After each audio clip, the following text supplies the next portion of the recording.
Shalom saudara-saudari yang terkasih dalam Tuhan, selamat datang di channel Gembala Kristus. Sebelumnya jangan lupa share video ini, dan bagi yang belum jangan lupa subscribe Gembala Kristus. Terima kasih. Shalom sahabat Gembala Kristus.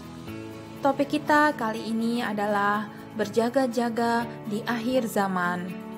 Akhir-akhir ini banyak muncul pertanyaan, apakah akhir zaman sudah semakin dekat? Apakah kedatangan Tuhan Yesus kedua kali sudah semakin dekat? Apakah arti berjaga-jaga di akhir zaman? Apakah yang harus kita lakukan? Lukas 21 ayat 34-36, judul perikopnya adalah nasihat supaya berjaga-jaga.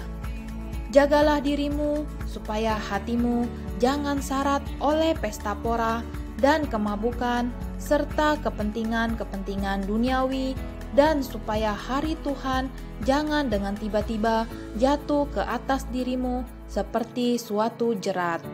Sebab ia akan menimpa semua penduduk bumi ini.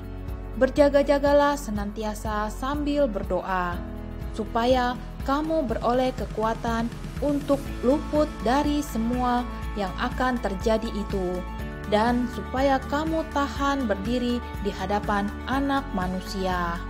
Mungkin di antara kita, ketika kita mendengar akhir zaman, kita akan menjadi takut, panik, dan lain-lain.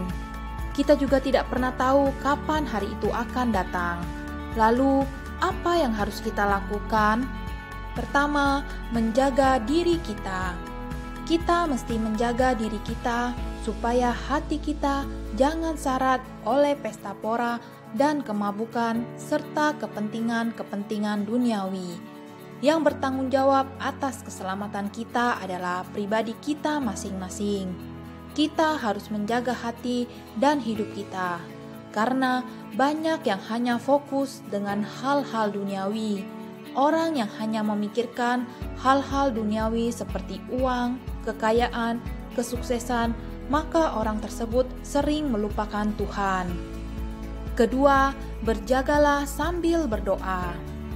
Jangan terlena, tetap berjaga-jaga sambil berdoa. Doa mempunyai kuasa sebagai berikut. Pertama, supaya kita beroleh kekuatan.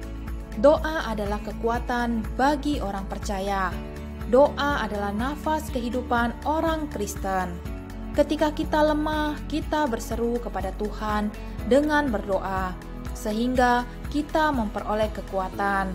Jadi, kita tetap harus bertekun dalam berdoa, agar kita memperoleh tuntunan Tuhan.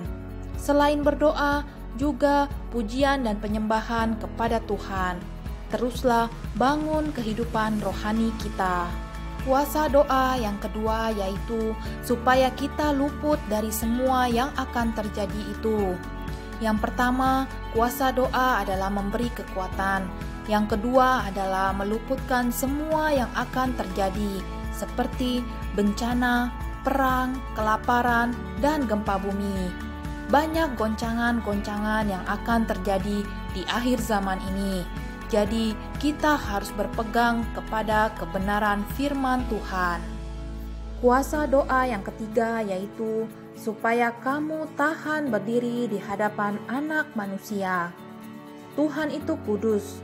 Tidak semua orang Kristen bisa berdiri di tahtanya. Dengan berdoa, kita bisa menjaga kekudusan. Karena ketika kita berdoa, kita masuk ke dalam hadirat Tuhan, dan kita menerima kemuliaan Tuhan. Matius 25 ayat 1-3 berbicara tentang perumpamaan gadis-gadis yang bijaksana dan gadis-gadis yang bodoh. Perumpamaan ini mengajarkan kita juga harus hidup berjaga-jaga di akhir zaman.